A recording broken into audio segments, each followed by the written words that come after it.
جب نہ جان جا رہی ہو نہ عزت جا رہی تو پھر پیسہ بھی شریعت میں حکم ہے کہ اس کی بھی حفاظت کرو. دنیا مسافر خانہ ہے. میں بار بار بیان میں کہتا ہوں, میں کیا کہتا ہوں, قرآن کہتا ہے, لیکن اس کا مطلب یہ نہیں ہے کہ اس میں چیزیں پھینکنا شروع کر دو آپ کہ یار ویسے ہی گزر جائے گی تو کوئی بات نہیں, اڑا دو, ختم کر دو, مر جائیں گے تو ویسے ہی ختم ہو جائے گا. تو مر جائیں گے تو ختم ہوگا, لیکن اس سے پہلے ختم ہو گیا تو ٹائم سے پہلے مر جائیں گے. سمجھ رہے ہیں؟ اعتدال ہے نا اسلام میں, نہ ان چیزوں سے دل لگاؤ.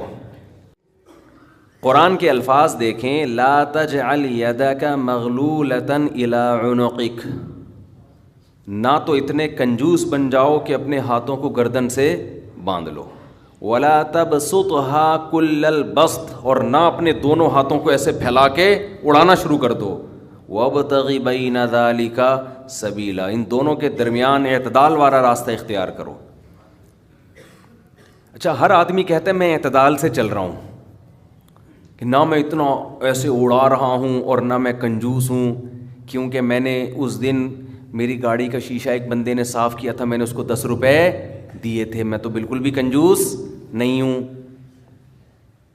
اس دن چمونی آپا آئی تھیں ہمارے محلے میں, میری والدہ کی بڑی اچھی دوست ہیں, تو میں نے ان کو چائے پلائی تھی. میں تو میں نے یہاں میری مسز نے کہا تھا کہ 2 سموسے لے آؤ, میں لے آیا تھا. اگر میں کنجوس ہوتا تو میں کہتا نہیں, نان نفقے کے علاوہ کچھ بھی گھر میں نہیں آئے گا. تو آپ میں اعتدال ہے یا نہیں, یہ فیصلہ خود نہ کرو میرے بھائی. کبھی کچھ دن سخی لوگوں کے ساتھ گزارو تو ہم سب کو پتہ چلے گا کہ ہم سب کیا ہیں, کنجوس ہیں. سمجھ رہے ہو, ہم سب کنجوس ہیں. کچھ دن سخی لوگوں میں اٹھو بیٹھو. اسلام چاہتا کیا ہے؟ جو اسلام چاہتا ہے وہ تو میں پوری بات کہوں گا تو شاید جمعہ پڑھنا چھوڑ دیں آپ لوگ. اسلام کہتے ہیں مسافر خانہ سمجھو اس کو, اتنا نہ اڑاؤ کہ کل مانگنے کی ضرورت پیش آ جائے, بس اس سے کم خرچ کرو, ٹھیک ہے نا, یہ رکھنے کی چیز نہیں ہے. لیکن ہم یہ نہیں, ہم نے تو کتنے سالوں کا جمع کر کے رکھا ہوا ہے, جمع ہوتا جا رہا ہے, ہوتا جا رہا ہے, ہوتا جا رہا ہے, پلاٹ کی شکل میں, گولڈ کی شکل میں, دکانیں, پھر پراپرٹی, ہوتے ہوتے ہوتے. کمال کی بات یہ, اسلام کمانے سے منع نہیں کر رہا, جمع کرنے سے منع کر رہا ہے. اور ہم نے دینداروں کو دیکھا ہے کمانے کی زیادہ کوشش نہیں کر رہے, جمع زیادہ سے زیادہ کر رہے ہیں. عجیب بھائی, ارننگ بڑھاؤ, اپنی ڈبل کر دو, اس میں فائدہ ہے. مسلمان پاورفل ہوگا تو اسلام ترقی کرے گا. تو کہتے ہیں نہیں یار میری آمدن مہینے کی اتنی ہے تو مجھے کیا ضرورت ہے. لیکن اس آمدن کو کیا کر رہے ہیں, جمع کر رہے ہیں. بھائی کمائی ڈبل کر دو تاکہ خرچ بھی کیا ہو جائے, خرچ اچھی جگہوں پہ شروع کر دو. اپنے لیے نہیں کماؤ, قوم کے لیے کمانا شروع کر دو نا. ڈبل کمانا شروع کر دو, 4 گنا کمانا شروع کر دو, لیکن اس کمائی کو پھر خیر کے کاموں میں خرچ کرو. نبی صلی اللہ علیہ وسلم نے فرمایا, ایماندار تاجر وہ شخص جو اس لیے تجارت کرے کہ لوگوں کے سامنے ہاتھ نہ پھیلانا پڑے, ایمانداری کے ساتھ تجارت کرے. پیغمبروں کے ساتھ ہوگا قیامت کے دن.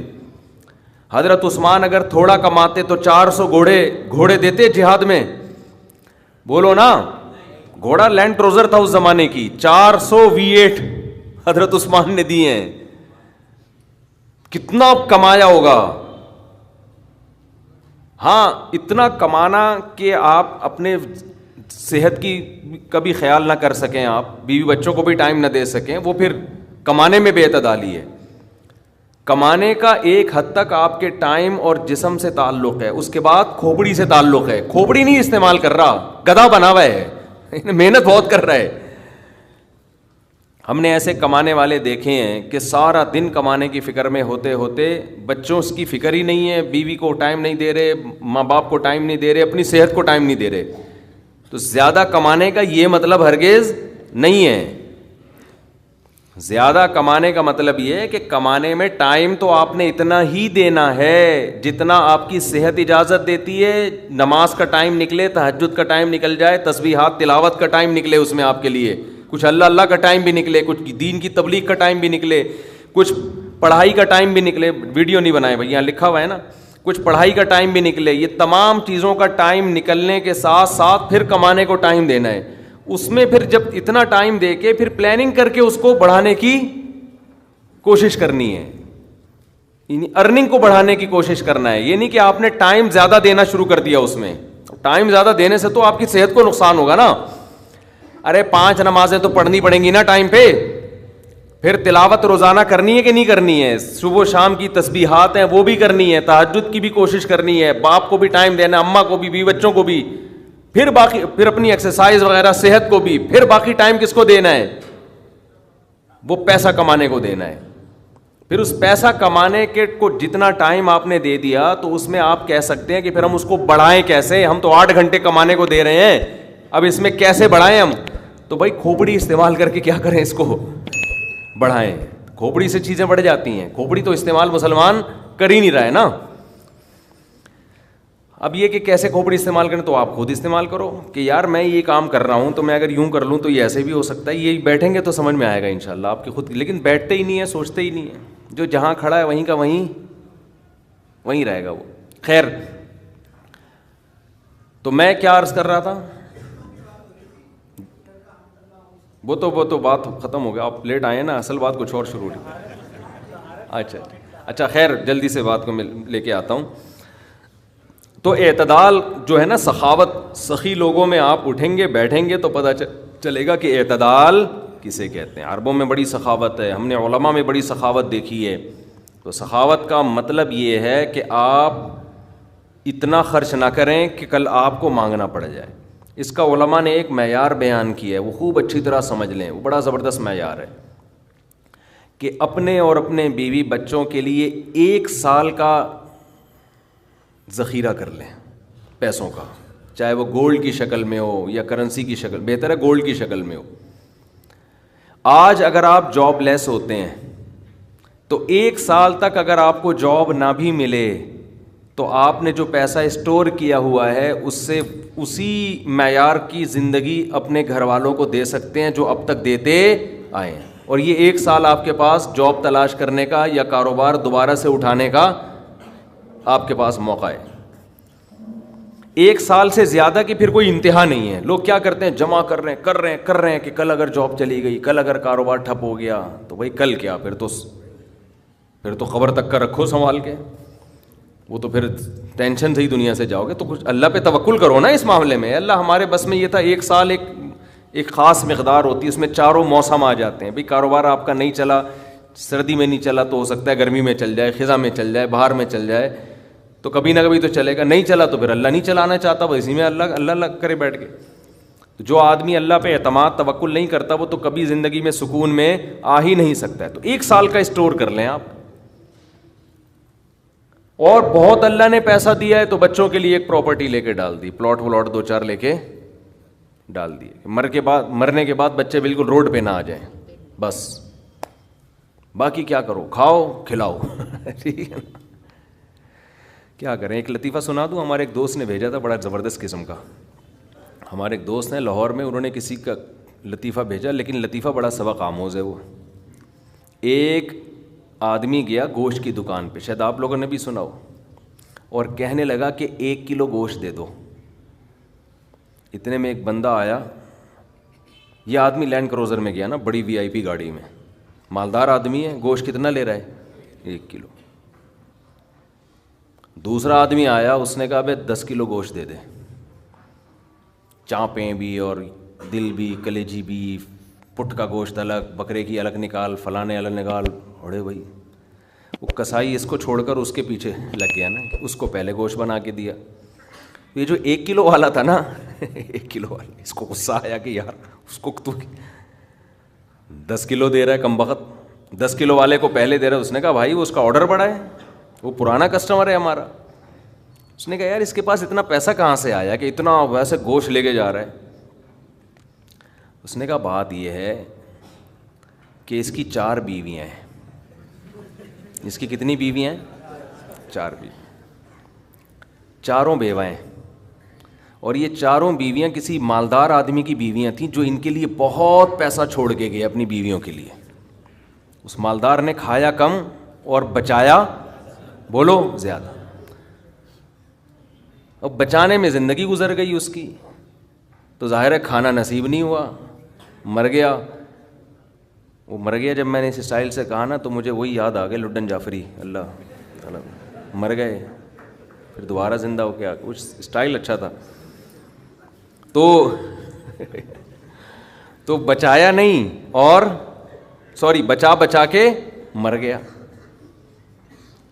اب ظاہر ہے بیوی جو تھی ان کو پیسہ مل گیا ٹھیک ٹھاک, اب ان کے پاس پیسہ ہے, بندہ مارکیٹ سے شارٹ ہے. عورت کو ظاہر ہے پیسے کے ساتھ شوہر بھی تو چاہیے نا, اس میں بھی ڈیزائرز ہیں, اس کو بھی ضرورت ہے میاں کی.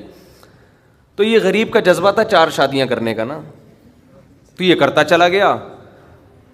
پرانے والے کا سارا پیسہ کس کے پاس آ گیا, اب یہ بیوی کے خرچے پہ کھا رہا ہے, یہ بچا نہیں رہا, ظاہر ہے عورت کا پیسہ ہے. تو یہ دوسرے کے پیسے پر ان کی بیویوں سے شادی بھی کی ہوئی ہے, اور اس دوسرے کے پیسے پر کھا بھی رہا ہے. اس لیے یہ 10 کلو گوشت لے کے جاتا ہے, سمجھ رہے ہو.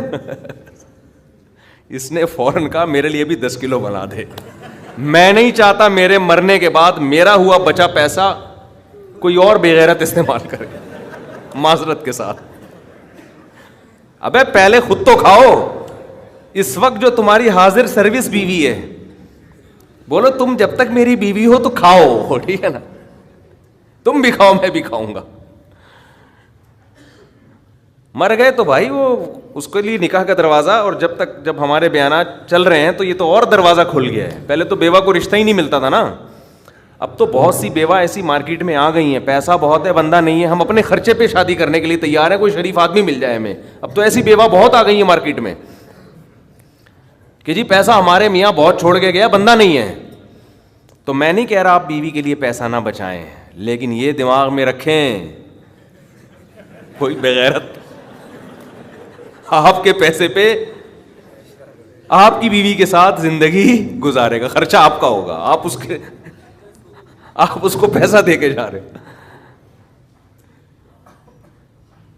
تو اعتدال اس چیز میں ضروری ہے. ایسے لاوارث نہ چھوڑو اپنے بیوی بچوں کو, لیکن اعتدال, اتنا بھی نہ دو کہ ہری ہری سوجنا شروع ہو. بچوں کے لیے بھی بناؤ کچھ. خیر, کہاں سے کہاں بات چلی گئی یار.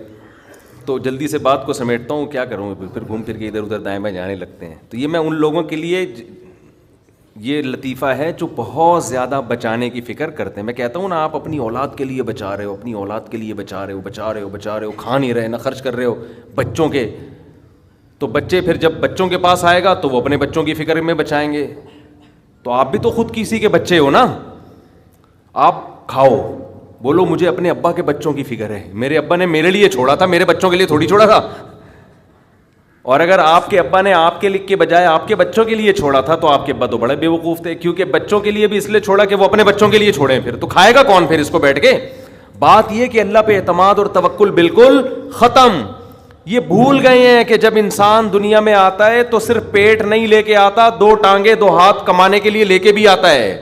آپ کا بچہ اپاہج ہے تو سمجھ میں آتی ہے بات, 2 ہاتھ 2 ٹانگیں, تو بھائی جیسے آپ نے کمایا وہ بھی کمائے گا انشاءاللہ. جب آپ پیدا ہوئے تھے خدا نے آپ کی ماں کی چھاتیوں میں آپ کے لیے رزق پیدا کیا تھا, آپ کا بچہ پیدا ہوا تو اس کی ماں کی چھاتیوں میں بھی خدا نے رزق پیدا کیا ہے. تو اس کا مطلب رزق بچہ لے کر آ رہا ہے. تو فکر کرو اعتدال کے ساتھ, اس کو سروں پہ مسلط نہ کرو, مسلط نہیں کرو, مسلط اتنی کرو کہ بس میں نے کمانا ہے, بیوی بچوں کو فی الحال کھلانا ہے میں نے, اس کے علاوہ رزق کے دروازے کھل رہے ہیں تو کھلے, جتنا اللہ کھول دیتا ہے. بعض دفعہ نہیں کھولتا اللہ تعالیٰ, یبسط الرزق لمن یشاء ویقدر, جس کے لیے چاہتا ہوں رزق کھول دیتا ہوں, جس کے لیے نہیں چاہتا وہ ایڑیاں رگڑ لیتا ہے مگر رزق کا دروازہ نہیں کھولتا. تو ٹینشن کس بات کی ہے, یہ تو اللہ کے ہاتھ میں ہے. آپ نے کوشش کرنی ہے, نتیجہ آپ کے ہاتھ میں نہیں ہے. اللہ غریب رکھے تو بھی خوش, انجوائے کرو یار, جس نے مجھے کھلا دیا تو بس میری ضرورت بھی 2 پراٹھے ہیں, تو میرے بچوں کی بھی یہی ضرورت ہے, اللہ ان کو بھی کھلا دے گا. اللہ میں لاہور سے آیا ہوں, پراٹھا آتے ہی پراٹھا کھایا ہوٹل پہ جا کے, اتنا مزہ آیا کہ سبحان اللہ, نہیں ملتے پنجاب میں یہ والے پراٹھے. یہ چیز نہیں ہے پنجاب میں. پنجاب میں لسی ہے, پائے ہیں ہوں گے بھائی, یہ چیز نہیں ہے بھائی. رفیع بھائی بہت دیکھ لیا, مایوس ہوتا ہے نا انسان جا کے, وہ ناشتے کا وہ لک ہی نہیں آ رہا ہوتا. تو ہماری ضرورت بس یہی ہے. تو اللہ دے دے تو ٹھیک ہے بھائی, کچھ بہت دے دیا, کھا بھی لیا, استعمال بھی کر لیا, تو چلو یار ایک آدھ بحریہ ٹاؤن میں بچوں کے لیے پلاٹ بنا کے چھوڑ دیا, مر آ جائیں گے تو چلو. اس سے زیادہ tension tension tension tension tension آخرت کی ہے. ہمارے ایک دوست نے پراپرٹی لی, اس کے ساتھ ہی قبرستان بھی ہے, تو بار بار وہاں کھڑے ہو کے بول رہے ہیں کہ یار دیکھو, میں ان سے کہہ رہا تھا, ان کو ڈرا رہا تھا. میں نے کہا آپ اپنا پلاٹ دیکھ دیکھ کے خوش ہوتے رہتے ہو, اصل پلاٹ تو یہ ہے, یہاں ہے, تھوڑے دنوں میں کدھر آنا ہے, ادھر آنا ہے. میں نے کہا یہاں آپ جو پلاٹ لیا اس پہ مکان بناؤ گے 10 15 20 سال کی کہانی ہے آپ کی, اس سے زیادہ کی مجھے سفید بال دیکھ کے لگ رہا ہے کہ ہوگی نہیں. اور یہاں 20,000 25,000 30,000 پتہ نہیں کتنا رہنا پڑے. تو جب اپنی پراپرٹی کو دیکھنے جاؤ, ساتھ میں یہ قبرستان پہ تھوڑی دیر کھڑے ہو کر دیکھ لیا کرو کہ یار آنا کہاں ہے, ادھر ہی. تو اتنا زیادہ خوش ہونے کی بالکل بھی ضرورت نہیں ہے. اس کی تیاری کیا کی ہے اس قبر کی, اس کی تیاری کرو. اس کی تیاری ہے راتوں کو تہجد, اللہ کے سامنے گڑ گڑانا, نظر کی حفاظت کرنا, حرام کھانے سے اپنے آپ کو بچانا, اپنی اولاد کی اچھی تربیت کرنا. یہ اس کی تیاری ہے اس قبر کی. ذکر کرنا, دیکھو یہ جو ہم ذکر کرتے ہیں نا, لا الہ الا اللہ یا سبحان اللہ والحمد للہ, یہ ہلکے کلمات نہیں ہیں. لوگ اس کو ہلکا سمجھ رہے ہوتے ہیں نا, کہ کوئی تسبیح پکڑ کے لا الہ الا اللہ اللہ اللہ کر رہا ہے بیٹھ کے, کیا کر رہا ہے, ٹائم ویسٹنگ معاذ اللہ. اللہ کو سب سے زیادہ یہ عمل محبوب ہے کہ میرا تذکرہ کر رہا ہے. ہم جب دنیا کا تذکرہ کرتے ہیں, پراپرٹی وہاں چلی گئی, ابے تجھے پتہ ہے وہ بھی ہاتھ سے نکل گئی پراپرٹی, اور یہ بھی ہو گیا اور وہ بھی ہو گیا, ابے تجھے پتہ ہے آج کل کون سا بزنس چل رہا ہے. صبح و شام دنیا دنیا دنیا جو کرتے ہیں نا, اس میں ہمیں دلچسپی ہے, اللہ کو کوئی دلچسپی نہیں ہے, یہ فنا ہونے والی چیز ہے. اور اگر ہم زبان سے لا الہ الا اللہ اللہ اکبر شروع کر دیں تو اس میں ہمیں دلچسپی نہیں ہے, لیکن اللہ کو اس میں بہت دلچسپی ہے. نبی صلی اللہ علیہ وسلم نے فرمایا اللہ کے ذکر کے علاوہ سب کچھ اس دنیا میں باطل ہے, سب کچھ باطل ہے. دنیا کا تذکرہ بھی اللہ کے لیے ہو تو اچھا ہے. آپ پراپرٹی بھی لے رہے ہیں تو یار اللہ کے لیے لے رہا ہوں میں, کہ اللہ کا حکم ہے کہ سب اڑاؤ نہیں, کچھ اگر اللہ نے وسائل دیے تو کچھ بچا لو اولاد کے لیے, تو اللہ کا حکم ہے تو یہ ذکر بن جائے گا. لیکن ہمارے ایسا نہیں ہے ہمارا مزاج. ہم تو دنیا کے چسکے لے لے کے تذکرے کرتے ہیں ہر وقت. تو یہ اس کی اگر ہم معمول بنا لیں نا, تسبیح ہاتھ میں رکھیں, میں نے دیکھا اس کا بڑا اثر پڑتا ہے. لاشعوری طور پر انسان کی زبان چلنا شروع ہوتی ہے, لاشعوری طور پر. تو عادت ڈالیں اللہ کا نام لینے کی, سے ادھر سے دماغ ہٹے گا. یہ جو گند میں دنیا کے گٹر جو ہمارے حضرت فرمایا کرتے تھے, دنیا کی محبت کے دلوں میں گٹر ابل رہے ہیں, تو سکون کہاں سے ہوگا؟ سکون خوشبو میں ہوتا ہے, گٹر کی بدبو میں تھوڑی ہوتا ہے. یہ دنیا کی محبت میں بھی اسمیل ہے, ایک بدبو ہے.